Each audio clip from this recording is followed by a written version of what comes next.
A vitória de Wagner Moura como melhor ator em filme de drama no Globo de Ouro de 2026, anunciada na noite de domingo, segue repercutindo nas redes sociais, e não apenas pelo feito histórico do brasileiro.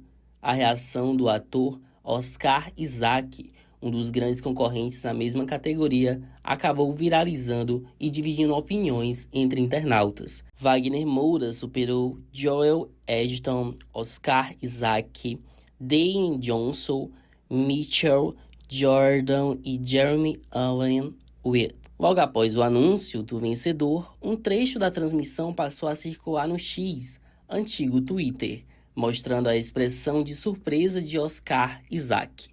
Apesar disso, outro vídeo mostra o ator aplaudindo Wagner de pé.